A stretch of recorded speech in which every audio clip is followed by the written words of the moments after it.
설교 제목을 한번 읽어볼까요? 조금 어려운 말 같은데요. 한번 읽어보겠습니다. 시작. 숨마 쿰 라우데. 이게 도대체 무슨 말인지 모르겠네요. 제가 오늘 예배 전에 이렇게 다니면서 인사를 드리다가 집사님 한 분이 그러시는 거예요. 목사님, 한글 좀 쓰십시오. 어렵습니다. 그래서 한번 설교 들어보세요.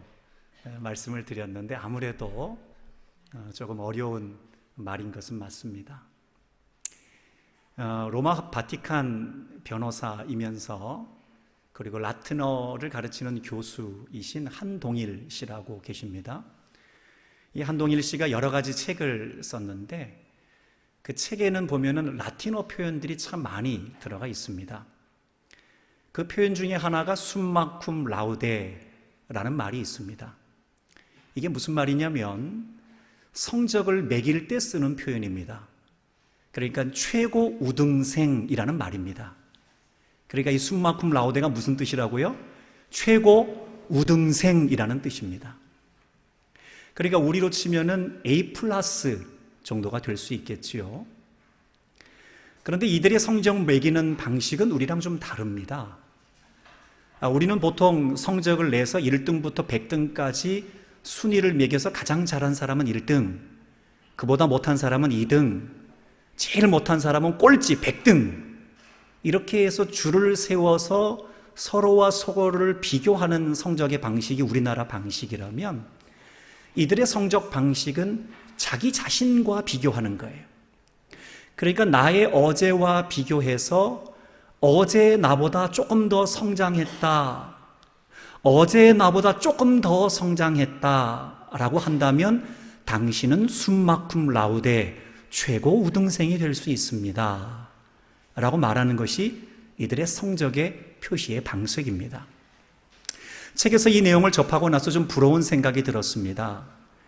우리나라 학생들은 서로 비교하면서 쟤보다 내가 못하면 나는 왜 이 정도밖에 안 될까 하면서 끊임없이 열등감을 가지면서 공부하는 것이 우리나라의 학생들인데, 만약에 자기 자신과의 싸움을 공부라고 생각을 하고 내가 어제보다 조금 나은 오늘을 위해서 더 열심히 공부해야 되겠다, 내가 누군가 비교하는 게 아니라 나 자신과의 싸움에서 승리해야 되겠다 하는 마음을 가지고 공부한다면 아이들이 얼마나 더 보람차게, 그리고 얼마나 또 자기 존중감이 높아지면서 공부를 할 수 있을까 하는 그런 생각이 들었습니다.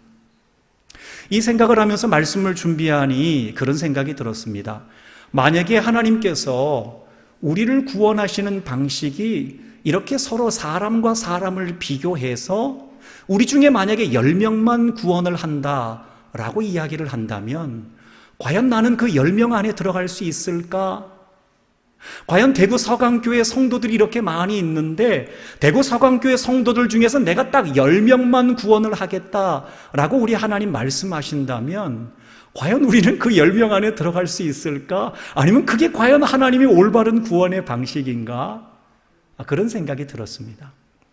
그런데 감사하게도 우리 하나님의 구원의 방식은 1등부터 100등까지 등수를 매겨서 1등부터 10등만 구원받는다라고 하는 비교 구원 방식이 아닙니다. 우리 하나님께서 우리를 구원하시는 방식은 구별됨의 구원 방식입니다. 요한복음 3장 16절을 통해서 하나님께서 말씀하시는 것은 누구든지 구원을 받을 수 있다는 겁니다. 그런데 어떤 사람이 구원을 받을 수 있냐면 예수님을 믿는 사람은 누구든지 구별되어서 구원받을 수 있다라고 말씀하시는 것이 우리 하나님의 구원 방식이라는 겁니다. 그러다 보니 우리를 평가하는 평가 방식도 다릅니다. 우리는 생각하기를 하나님께서 우리를 평가하실 때 내가 다른 사람보다 더 예배를 잘 드리면 나에게 더 큰 상을 주시겠지, 내가 다른 사람보다 더 많이 봉사하면 하나님이 나에게 더 큰 상급 주시겠지 라고 생각을 하는데 그게 아닙니다. 하나님께서 우리에게 상급을 주시고 평가하시는 방식은 언제나 우리 자신들에서부터 시작을 합니다. 만약에 어제의 나를 돌이켜서 전심으로 하나님 앞에 예배한다면 그 예배를 기뻐 받으신다는 겁니다. 어제의 나를 돌이켜 전심으로 하나님 앞에 기도하게 된다면 그 기도를 기쁘게 받으신다라는 겁니다. 어제의 나를 돌아보고 기쁨으로 전심으로 하나님 앞에 봉사하는 사람의 봉사를 하나님께서 귀중히 여기신다라는 거지요. 그러니까 누구와 누구를 비교해서 내가 더 많이 하나님의 복을 받기 위해서 비교하고 열등감을 가지고 나아가는 건 하나님의 방식이 아니라 내 자신을 돌아보아 하나님 앞에 더 전심으로 나아가는 믿음의 사람이 되기를 원하시는 것이 바로 우리 하나님의 구원의 방식이라는 겁니다. 그러니 하나님께서는 비교되는 것보다는 구별되어서 구원하기를 원하시는 것이 하나님의 구원의 방식이라는 거지요. 오늘 하나님께서는 이스라엘 백성들을 출애굽으로 인도하시기 위해서 하나님께서 특별히 모세를 구별되게 하셔서 지도자로 불러주셨습니다. 그런데 모세는 하나님의 이 부르심을 받고 하나님 나 못하겠습니다. 하나님 내가 출애굽 이스라엘 백성들을 이끌라고 말씀을 하시는데요, 하나님 저 못하겠습니다. 모세는 구별된 은총을 포기하고 있습니다. 모세의 이야기를 한번 들어봐야 됩니다. 본문 11절의 말씀입니다. 시작. 모세가 하나님께 아뢰되 내가 누구이기에 바로에게 가며 이스라엘 자손을 애굽에서 인도하여 내리까? 그러니까 하나님께서는 모세를 구별되게 하셔서 이스라엘 백성을 이끄는 지도자로 구별되게 하셨는데 지금 모세는 비교 열등감에 빠져 있는 겁니다. 하나님 저는 애굽의 바로에 비해서 형편없습니다. 하나님 저는 과거에 제 자신과도 비교해서 저는 형편없는 사람입니다. 하나님 차라리 제가 애굽의 왕자일 때 저를 부르시지 지금 제가 기껏 양을 키우는 너무나 부족한 사람인 나에게 어떻게 이스라엘 백성들을 이끌라고 하십니까? 모세는 비교 열등감에 빠져서 구별을 되어 하나님께 쓰임받는 것을 포기하고 있다는 것이지요. 여러분 아시는 것처럼 모세는 어떤 사람이었습니까? 모세는 애굽의 왕자였습니다. 그는 어린 시절부터 뜻하지 않게 물론 왕자가 되기는 했지만 애굽의 부귀 영화를 누리면서 살아갔던 사람이 모세였습니다. 그는 먹고 싶은 음식은 마음대로 먹을 수 있었습니다. 그는 입고 싶은 옷은 마음대로 입을 수 있었습니다. 그는 사람들을 시켜서 가라 하면 갈 수 있었고요, 와라 하면 누구든지 오게 할 수 있는 권력과 명예를 가지고 있었던 사람이 바로 모세였습니다. 그런데 그가 그의 민족 히브리 사람을 구하기 위해서 뜻하지 않게 살인죄를 저질렀죠. 살인을 했지요. 살인을 하고 나서 그는 사람들에게 쫓기는 신세가 되어서 미디안 광야로 도망가게 된 겁니다. 어제의 왕자가 오늘의 도망자가 된 겁니다. 어제의 왕자가 오늘의 양치기가 된 겁니다. 어제의 왕자가 조금 심한 말로 하면 오늘의 거지가 된 거지요. 그러니 하나님께서 그를 구별되어서 모세야 너 이스라엘 백성들 좀 이끌어내 라고 말씀하시는 것에 그는 구별된 하나님의 은총을 받기보다는 스스로 끊임없이 비교하는 과거의 상처에 빠져서 옴짝달싹하지 못하고 있었다라는 겁니다. 여러분 그렇다면 우리 자신도 한번 돌아봐야 됩니다. 여러분 우리는 구별되어 하나님의 자녀가 되었습니다. 영접하는 자 곧 그 이름을 믿는 자들에게는 하나님의 자녀가 되는 구별됨의 은혜를 주셨지요. 그러기에 하나님께서 말씀하신 대로 우리가 주님께로 오기만 하면 우리는 구별됨의 은총을 받아 누릴 수 있습니다. 그런데 문제는 뭐냐면 우리 역시 마찬가지로 과거의 깊은 상처에서 도무지 빠져나올 수가 없습니다. 그 상처가 무엇인지는 모르겠습니다. 사람마다 다 다르니까요. 모세가 가지고 있는 비교 열등감에 빠져 있는 사람도 있을 것이고요, 아니면 과거에 가족 때문에 상처를 받은 사람도 있을 것이고요, 아니면 과거에 어떤 사람 때문에 상처를 받은 사람도 있을 것이고요, 아니면 과거에 도무지 해결되지 않은 문제 때문에 그 상처의 늪에서 빠져나오지 못하는 사람들도 있을 겁니다. 도무지 빠져나오지 못해서 구별되어 하나님의 자녀 되는 은혜를 주셨건만 주님께로 나오지 못하는 사람들이 너무도 많이 있다라는 겁니다. 모세와 같은 심정의 사람들이 너무도 많이 있다라는 것이지요. 여러분 하루의 일과를 마치고 우리가 잠자리에 들게 되면 가족들이 다 왔는지 살펴보지요. 그러면은 가족들이 다 들어오지 않았으면, 한 명이라도 귀가하지 않았으면 집 안에 작은 등이라도 하나 켜놓습니다. 거실에 등을 밝히든지 아니면 부엌에 불을 하나 밝힙니다. 불을 켜둡니다. 여러분, 불을 켜두는 이유는 뭡니까? 아직 가족 중에 안 돌아온 사람이 있으니까 그 사람을 기다리고 있다는 증거로 불을 켜고 있는 거지요. 혹시라도 그 사람이 집에 들어와서 불이 다 꺼져 있으면 서운할까봐 우리 온 가족이 당신을 기다리고 있었어요. 오늘 공부하느라 애썼지? 너를 기다리고 있었어. 오늘 일하느라 애쓰셨지요? 오늘 남편 당신을 기다리고 있었어요. 오늘 일하느라 수고했지요? 아내 당신을 기다리고 있었어요. 당신을 기다리는 의미로 우리가 불을 끄지 않고 불을 켜고 기다리고 있는 거예요. 오늘도 수고했어요 하는 불빛이 바로 기다림의 불빛이고요, 수고의 불빛이고요, 격려의 불빛이고요, 관심의 불빛이고요, 사랑의 불빛이라는 겁니다. 여러분, 살아계신 우리 하나님께서는 구별된 하나님의 자녀들을 향하여서 오래된 깊은 상처에서 하루빨리 돌아오라고 이야기를 하고 있습니다. 그러면서 우리 주님께서는 우리가 그랬던 것처럼 기다림의 불빛을 환하게 비추시면서 우리 주님께서 우리가 돌아오기만을 기다리고 있다는 거지요. 사랑하는 아들아, 사랑하는 내 딸아, 내가 불을 밝히고 있을 테니 불이 밝혀지는 이곳으로 와라. 내가 너를 여전히 기다리고 있으니까 과거의 깊은 상처에서 헤매지 말고 하루빨리 이 불빛이 비치는 이곳으로 와라. 내가 너를 감싸 안을 것이고 내가 너를 기다리고 있어. 빨리 와 라고 말씀하시는 것이 사랑으로 기다리는 구별된 은총을 주신 하나님의 은혜라는 겁니다. 여러분, 혹시라도 깊은 상처 가운데서 구별됨의 은총을 주셨지만 그 상처의 늪에서 도무지 빠져나오지 못하는 분들이 계십니까? 그러면 여러분을 향하여서 기다림의 불빛을 켜고 사랑으로 기다리시는 주님 품에 하루빨리 안기실 수 있기를 바랍니다. 오늘 모세는 이제 하나님께서 모세에게 특별한 약속을 하고 있습니다. 그것이 바로 오늘 본문 12절의 말씀입니다. 어떤 약속을 하셨는지 한번 보겠습니다. 시작. 하나님이 이르시되 내가 반드시 너와 함께 있으리라. 내가 그 백성을 애굽에서 인도하여 낸 후에 너희가 이 산에서 하나님을 섬기리니 이것이 내가 너를 보낸 증거니라. 하나님께서 오늘 구별되어 하나님 품에 안기게 될 모세에게 약속하시는 것은 함께 하심에 대한 약속을 하고 있습니다. 여러분, 이것은 우리가 잘 알고 있는 임마누엘에 대한 약속을 하고 있다는 겁니다. 그런데 여러분, 오늘 임마누엘에 대한 약속은 조금 특별합니다. 아주 재미있는 상황입니다. 여러분, 오늘 한글 성경에는 그 의미가 제대로 다 밝혀져 있지 않지만 원어 히브리어 성경을 보면은 그 의미가 잘 담겨져 있습니다. 모세가 뭐라 그러냐면 히브리어 키라는 말을 쓰고 하나님 키 확실히 전 못합니다 라고 이야기를 합니다.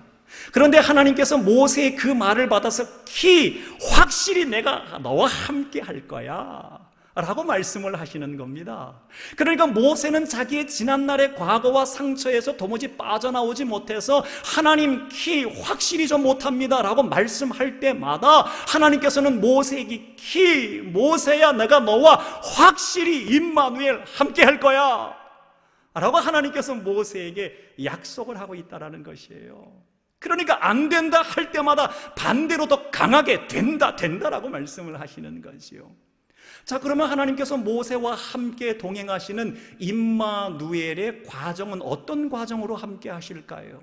이게 궁금합니다. 여러분 아시는 것처럼 우리는 자녀들을 키우면서, 우리 어르신들도 계시지만 참 죄송한 말씀인데, 우리는 자녀들을 키우면서 우리는 참 잘 모를 때가 많습니다. 그러다 보니 어린 자녀들을 보는 것을 하나의 인격체로 생각하는 것이 아니라 그 자녀들을 내가 통제해야 되는 대상으로 생각을 합니다. 그러니까 하나의 인격으로 보면은 그 사람의 마음을 살피려고 애를 쓰는데 내가 통제해야 될 대상으로 생각을 하니까 사람으로 보는 것이 아니라 물건으로 보게 된다는 겁니다. 그러다 보니 아이들이 하는 말소리가 들리지 않습니다. 그저 내 주장을 강요하는 대상으로 생각을 합니다. 그리고 아이들의 표정을 살필 수가 없습니다. 내 아이가 지금 얼마나 힘들어하는 표정을 하고 있는지, 내 아이가 지금 얼마나 눈물 흘리기 직전인 상황인지, 아니면 내 아이가 지금 얼마나 당황스러워하고 있는지 그 표정이 잘 안 보여요. 그러다 보니 우리는 우리가 가지고 있는 욕심을 가지고 더 집요하게, 더 빈틈없이 아이들을 키우려고 하는 것입니다. 실수에 실수를 반복하는 겁니다. 여러분, 왜 그럴까요? 당연하지요. 우리는 배운 적이 없기 때문입니다. 우리는 엄마 교육을 받은 적이 없습니다. 우리는 아빠 교육을 받은 적이 없습니다. 우리는 결혼해서 자녀가 태어나면 저절로 아빠가 됐습니다. 자녀가 태어나서 저절로 엄마가 됐습니다. 자격이 없습니다. 엄마 라이센스도 없습니다. 엄마 자격증도 없어요. 아빠 자격증도 없는데 우리는 자격증 없는 채로 아이들을 양육하고 있었던 겁니다. 그러다 보니 왜 실수가 없겠습니까? 시간이 지나고 나서 이제 우리가 할아버지 할머니쯤 되면 그때 생각이 납니다. 그러면 그제서야 아이들의 소리가 들립니다. 할머니 할아버지쯤 되면 손자 손녀의 말소리가 들립니다. 아빠는 못 듣습니다. 그래, 뭐야. 할아버지 할머니쯤 되면 손자 손녀들의 표정을 살필 수 있습니다. 아이고, 많이 힘들었지. 그러면 손자 손녀를 키우면서 우리 할아버지 할머니들은 지난날 자신이 자녀를 키운 것에 대해서 미안한 마음이 있으면 이야기를 합니다. 아들, 미안해. 아빠가 서툴어서 실수가 많았지. 딸, 미안해. 엄마가 엄마 교육을 한 번도 받은 적이 없어서 너한테 너무 서툴었어. 미안해. 내가 손자 손녀 키우다 보니까 너가 얼마나 힘들었는지 내가 알겠다. 아빠가 사과할게. 엄마가 사과할게. 이해해줘. 뒤늦게 나서야 우리는 소리를 들을 수 있고 표정을 살필 수 있게 되는 사람이 됩니다. 여러분, 그런데 살아계신 우리의 하나님, 우리 인간을 창조하신 하나님께서는 우리의 모든 것들을 알고 계세요. 그리고 우리와 동행하실 때 하나님께서 우리에게 약속하시는 것은 우리의 말하는 모든 소리를 들으실 수 있는 하나님이라는 거예요.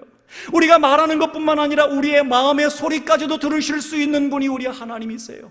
우리의 표정을 살피실 수 있는 분도 우리의 하나님이시고 우리의 모든 환경까지도 살피실 수 있는 분이 바로 우리의 하나님이시라는 겁니다. 그러니까 하나님께서 키 임마누엘, 내가 확실히 너와 함께 하겠다라고 말씀을 하시는 것은 우리의 모든 소리를 들으실 수 있고 우리의 모든 표정을 살피시면서 언제나 우리와 함께 하시는 임마누엘의 하나님으로 내가 너와 함께 할 거야. 걱정하지 마. 두려워하지 마. 약속하시는 것이 모세에게 약속하신 하나님이시고 우리에게 약속하시는 하나님의 은혜라는 겁니다. 이 은혜가 여러분들에게 충만하기를 주의 이름으로 축원합니다. 이제 모세는 하나님께 질문을 하고 있습니다. 하나님, 그러면 하나님은 어떤 분이십니까? 내가 하나님이 어떤 분인지 잘 모르겠습니다. 모세의 질문을 한번 들어볼까요? 본문 14절입니다. 시작. 하나님이 모세에게 이르시되 나는 스스로 있는 자이니라. 또 이르시되 너는 이스라엘 자손에게 이같이 이르기를 스스로 있는 자가 나를 너희에게 보내셨다 하라. 하나님께서 모세에게 말씀을 하시면서 뭐라 그러냐면, 모세야, 나는 스스로 있는 하나님이야. I am who I am. 여러분, 여기에 대해서 아마 한 번쯤은 들어보셨을 겁니다. 나는 스스로 있는 하나님이다. 여러분, 이게 무슨 뜻이냐면, 예를 들자면 이렇습니다. 여러분, 우리 각 사람들은요, 하나님에 대한 고백이 다 다릅니다. 그래서 기도할 때 보면 그분이 고백하는 하나님에 대한 고백이 나와요. 어떤 분들은 기도할 때 이렇게 기도를 하지요. 살아계신 나의 하나님. 어떤 분들은 은혜가 풍성하신 하나님. 어떤 분들은 감사로 충만케 하시는 하나님. 어떤 분들은 위로하시는 하나님, 능력의 하나님, 권능의 하나님, 내 역사의 주관자가 되시는 하나님. 그러니까 우리 각자가 경험하는 하나님의 하나님 된 모습이 다 달라요. 그건 뭐냐면 스스로 계시는 하나님께서 각자의 상황에 맞게, 각자의 형편에 맞게, 각자의 상황을 통하여서 역사하시는 하나님이 되신다라는 거예요. 그러니까 천편일률적으로 여러분들이 저를 보는 것처럼 안 목사는 저런 사람이지 라고 하는 획일적인 하나님, 딱 하나의 하나님이 아니라 각 사람들을 통해서 전혀 다르게 역사하실 수 있는 하나님이 스스로 계시는 하나님이라는 겁니다. 그러니까 내가 경험한 하나님만 하나님이 아니라 저 사람이 경험한 하나님도 하나님이시고 내 아들이 경험한 하나님도 하나님이시라는 거예요. 그런데 이 하나님이 자신이 어떤 하나님이라고 이야기를 하냐면, 모세야 나는 아브라함의 하나님이야, 이삭의 하나님이야, 야곱의 하나님이야 라고 이야기를 하는 겁니다. 이 말은 모세야 나는 스스로 있는 하나님이어서 아브라함에게 역사하신 방법이 달랐어, 이삭에게 역사하신 방법이 달랐어, 야곱에게 역사하신 방법도 달랐어. 그러기에 모세 너에게도 또 다른 방법으로 내가 역사할 것이야. 그게 바로 나 여호와 하나님이란다 라고 말씀하고 있는 것입니다.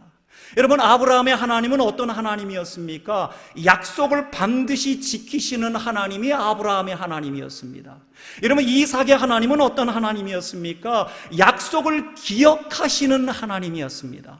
아브라함에게 축복하셔서 내 자손 복되게 할 거야 약속하셨잖아요. 그 약속대로 이삭이 씨를 뿌릴 때마다 100배의 소출을 얻을 수 있는 기억하시는 은총을 주셨어요. 그러니까 여러분, 우리가 신앙생활하는 우리의 믿음의 대가, 내가 하나님 앞에 충성되이 열심히 신앙의 삶을 살면 내 믿음의 약속이 내 대에서 끊어지는 것이 아니라 우리 자녀 대에까지 이어지는 기억하시는 하나님의 은총을 누리게 된다라는 것입니다.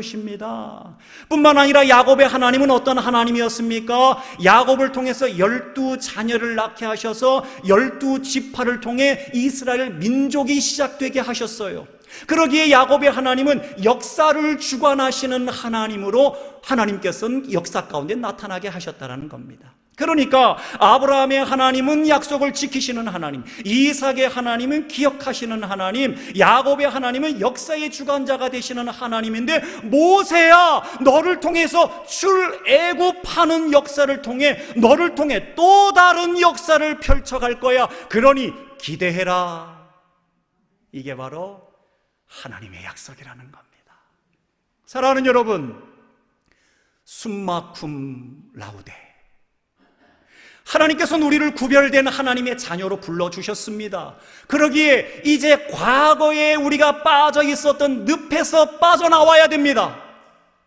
여러분들이 헤매고 있는 과거의 늪에서 빠져나와서 이제 주님과 함께하는 임마누엘의 은총의 동행을 시작해야 됩니다. 그러면 주님께서 우리를 통해 숨마쿰 라우데, 오늘도 동행하시고 내일도 동행하시고 내일 다음 날도 동행하시고 올해도 동행하시고 내년에도 동행하여 주시는 하나님의 은혜를 보여주신다는 겁니다. 그런데 은혜의 방식이 어떤 방식이냐면, 아브라함을 통해 역사하시고 이삭을, 야곱을, 모세를 통해 역사하셨던 또 다른 방법을 통해 우리와 함께 동행하셔서 역사하실 수 있는 숨마쿰 라우데, 주님과 함께 성장의 은총을 받아 누리게 하시는 은혜를 주시는 분이 바로 저와 여러분의 하나님이라는 것입니다. 그러면 얼마나 감사합니까?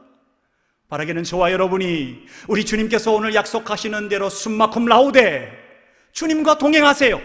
이제 그 늪에서 빠져나와서 주님과 동행하세요. 그리고 오늘부터 시작하세요. 내일은 좀 더 나아지게 주님께서 우리를 인도하실 겁니다. 그리고 이번 주보다 다음 주는 또 다른 동행으로 역사하실 겁니다. 이번 달보다 다음 달은 또 다르게 우리 하나님께서 우리를 통해 역사하여 주실 줄을 믿습니다. 그 하나님을 기대하면서 숨마쿰 라우데로 우리를 더 성장케 하시는 하나님을 기대하면서 주님과 동행하게 되는 믿음의 삶을 살아나가는 저와 여러분이 다 되실 수 있기를 우리 주님의 이름으로 간절히 축원합니다.